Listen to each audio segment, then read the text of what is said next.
End gold buyers, మీ కష్టాల్లో నమ్మకమైన మీ ఆత్మీయ నేస్తం.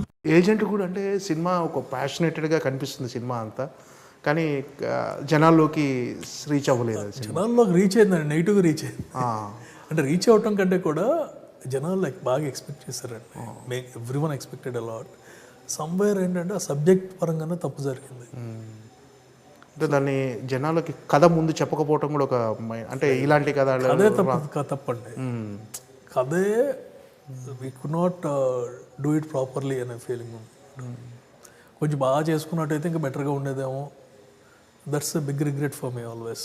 కొంచెం ఇంకా నేను కష్టపడాల్సింది కష్టపడలేదు అనేది.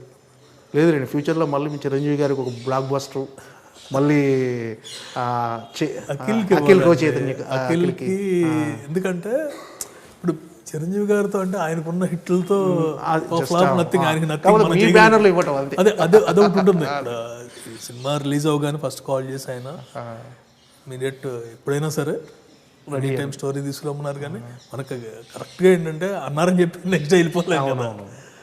అండ్ అఖిల్తో ఏంటంటే I took it as a responsibility.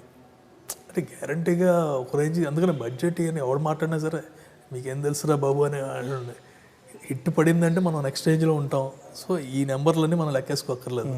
Which even now I believe అఖిల్కి రేపు పడబోయే హిట్ 100 కోట్లు టచ్ అవ్వడం చాలా తేలికండి. అది రావాలి. అది ఏజెంట్ అవుతుంది అనుకున్నాను, అది అవ్వట్లేదు అంతే. ఓకే సార్, కథలు రెడీ చేశారేమో. అఖిల్కి ఏమైనా వింటలేదు? అఖిల్ కంటే చేస్తున్నాం అండి. అండ్ అఖిల్ ఈజ్ ఇది లెనిన్తో ఈ stardom will change. I will feel 100% నాకు. అండ్ తను ఏంటంటే చిన్న సినిమా చేద్దామండి.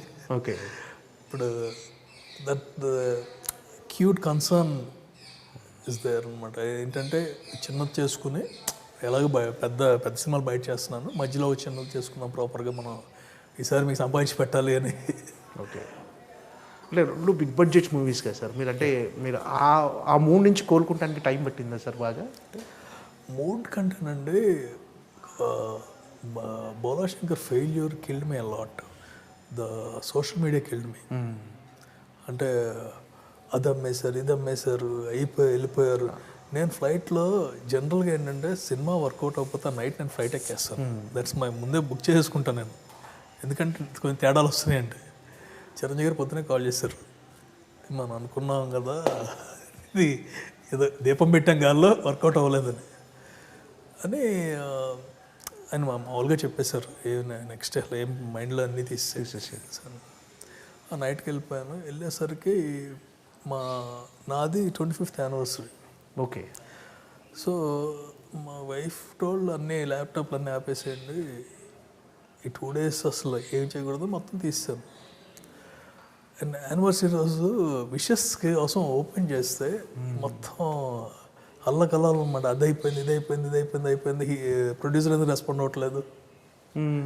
ఇప్పుడు ఎవరన్నా ట్వీట్ చేస్తే ఇది కాదురా, ఆయన పాపం క్రూసిఫై చేశారండి. చిరంజీవి గారు బాధించి వసూలు చేశారు, ఇలాంటి నీచమైనవి అనమాట. So suddenly I couldn't take it. ఇదేంట్రా, ఇప్పుడు నా వల్ల వేరే వాళ్ళు నిందలు పడకూడదు. నన్ను ఏమైనా తిడితే నేను నెక్స్ట్ ఇచ్చేస్తాను. కానీ పాపం ఆయన నిజంగా జెన్యున్గా కాల్ చేసి చెప్పారు, అసలు మీరు మిగతా ఏం పడుచుకుంది వెళ్ళిపోమ్మని. ఓకే, సో అని మీరైతే ట్వీటెడ్ అదేం లేదు.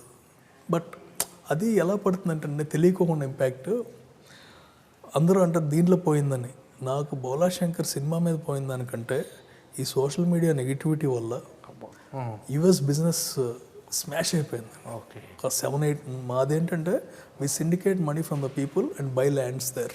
ఓకే, ఆ ల్యాండ్ని డెవలప్ చేసి అమ్మేసి వచ్చినవి ఇచ్చేస్తాం అన్నమాట. That's a business model. అది ప్యూర్ నమ్మకంతోనే ఇచ్చేసేస్తారు.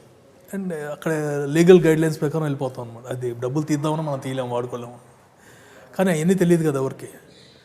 మా డబ్బులు ఏమైపోతాయి అని చెప్పేసి ఒక 6 months బిజినెస్ అంతా ఆగిపోయింది. మనం కూడా ఎందుకు ఈ టైంలో అసలు ఏమని కదిలించకూడదు అని. ఓకే, రిపుల్ ఇంపాక్ట్ అంటారు కదా. సార్ అంటే యూఎస్లో రియల్ ఎస్టేట్ బిజినెస్ సార్ అది.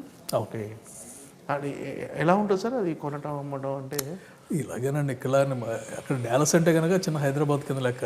ఓకే, సో అక్కడ రోడ్డు మీద వెళ్తా ఉంటే మనం ఇప్పుడు అంటే వీ షుడ్ ఫీల్ ప్రౌడ్. ఇది మన రాజు గారిదిరా, అది నెల్లూరు రెడ్డి గారిదిరా, ఇలా చెబుతుంటారు. ఓకే. అంతా మన తెలుగు వాళ్ళు కానీ తమిళ వాళ్ళు కానీ మొత్తం కలిపి okay. We are earning lot chunks of land అనమాట. అందరూ కలిపే చేస్తారు. ఓకే. అంటే సోషల్ మీడియా వల్ల అంటే మీరు సినిమా వల్ల పోగొట్టుకున్నాను కదా, సోషల్ మీడియా వల్ల ఎక్కువ పోగొట్టుకున్నా అంటున్నారు.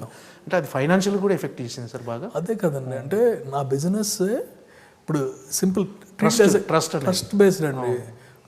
ఎవరెవరు ఉంటారు, suddenly what they do is okay ఈ పర్టికులర్ ఏరియాలో కనుక ఈ ప్రాజెక్ట్ మనం ఏం చేస్తామంటే ఇక్కడ హోటల్ కడుతున్నాము, దీనికి 10 million అవుతుంది, 20 million అవుతుంది, మీరు ఎంత ఇన్వెస్ట్ చేసి ఇంత రావచ్చు.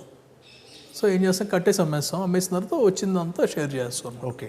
That's the business model.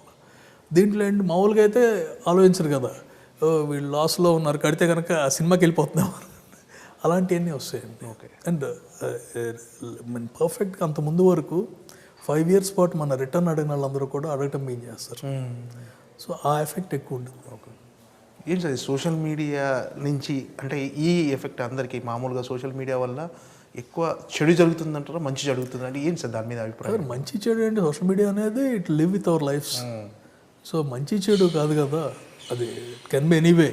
ప్రమోషన్కి అదే వాడుకుంటాం కదా, సోషల్ మీడియా లేకపోతే పాజిటివ్ అదే నెగిటివ్ అదే ఆటోమేటిక్గా we have to live with it అంతే. ఓకే.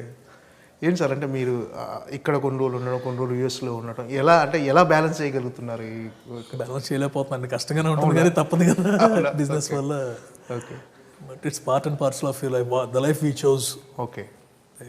అక్కడికి వెళ్ళటం అంటే ఎవరు కావాలని మన ఊరు వదులుకుని వెళ్ళడం. సో వెళ్ళాల్సి వస్తుందంటే for some reasons we went there and everyone is happy కదా. ఓకే. ఇక్కడ సాఫ్ట్వేర్ సంస్థలు కూడా ఉన్నాయి కదా సార్ మీకు? ఎక్కడ సాఫ్ట్వేర్తో పాటు రియల్ ఎస్టేట్ కూడా మనం ఎక్కడ కొనసాగు, రోబోటిక్స్, తర్వాత బెస్ట్ బ్రెయిన్స్ అండ్ స్కూల్స్ ఉన్నాయి. Okay. That's doing good actually. అంటే కసిగా అంటే మళ్ళీ సినిమా అంటే ప్యాషనేటెడ్ ఉండటం వల్లే ఖచ్చితంగా సినిమా అనేది కంటిన్యూ చేయడం జరుగుతుంది సార్? కంటిన్యూ కాదండి, అంటే నాకు బ్రేక్ ఎందుకు వేయాలి అనేది ఉంటుంది. అండ్ నిజంగా ఒక సర్లే నీకెవరి తర్వాత బ్రేక్ వేస్తే బాగుండేది అనిపిస్తుంది ఇప్పుడు కూడా. హిట్ తర్వాత వెళ్ళిపోయాడని బోలశంకర్ సార్ నేను బ్రేక్ వేయకూడదండి. వేయకూడదు ఇన్ సెన్స్ ఒక ఫెయిల్యూర్తో ఎంత కష్టపడి ఒక ఫెయిల్యూర్తో బయటకు వెళ్ళాల్సిన పని లేదు కదా. అండ్ ఇంకోటి ఇక్కడ there are several employees who are there. Company నమ్ముకున్న వాళ్ళు 15 సంవత్సరాలు మట్టి ఉన్నారు. అవును. సడన్గా వాళ్ళని 15 సంవత్సరాలు మీరు లేరు, నేను రేపు నుంచి చేయనంటే ముందు వాళ్ళకి షాక్ అయిపోతారు. ఎందుకు సార్ సర్లే నీకు తర్వాత ఎందుకు బ్రేక్ వేద్దాం అనుకున్నారు అసలు? అనుకోలేదండి, అంటే యూఎస్ వెళ్ళిపోయాను, బ్రేక్ ఇద్దాం అనుకోలేదు. యూఎస్ వెళ్ళిపోయాను కాబట్టి ఈజీగా ఉండేది. ఒక హిట్ తర్వాత నేను కామ్గా నేను చేయనంటే బాగానే ఉండేది. బట్ ఫ్లాప్ తర్వాత నేను చేయనంటే ఫ్లాప్ వల్ల నేను చేయలేను అనుకుంటారు కదా. దానికి ఫ్లాప్ కంటే కూడా నాకు ఆ ఫ్లాప్ వల్ల కానీ నష్టం చాలా ఎక్కువ. సార్ రియల్గా అంటే ఈ సోషల్ మీడియాలో వచ్చిన ఈ గాసిప్స్ కానీ ఇవన్నీ పక్కన పెడితే రియల్గా ఆ బోలాశంకర్ టైంలో చిరంజీవి గారి దగ్గర నుంచి వచ్చిన మీకు సపోర్టు, ఫైనాన్షియల్ సపోర్ట్ కానీ, నెక్స్ట్ అఖిల్ దగ్గర నుంచి మీకు సపోర్ట్ ఒకసారి ఏంటి సార్ ఎలాంటి సపోర్ట్ లభించింది మీకు వాళ్ళ దగ్గర నుంచి? Akhil did not take a Penney for the movie sir. And అంటే ఫస్ట్ నుంచి అనుకుంది ఈ సినిమా ఏంటంటే ఎక్కువ బడ్జెట్ అవుతుంది కాబట్టి నా సాక్రిఫైస్ అన్నట్టు తన బాడీ అంతా ఇట్ చేసుకుని 3 years పాటు ఈ వర్క్ డే అండ్ నైట్. తర్వాత నా సాక్రిఫైస్ నాది, even director sacrifice his own. అవును. ఆయన సినిమాకి అయిపోయింది, సినిమా వర్కౌట్ అవ్వలేదు కాబట్టి అందరూ 3 of us సఫర్డ్.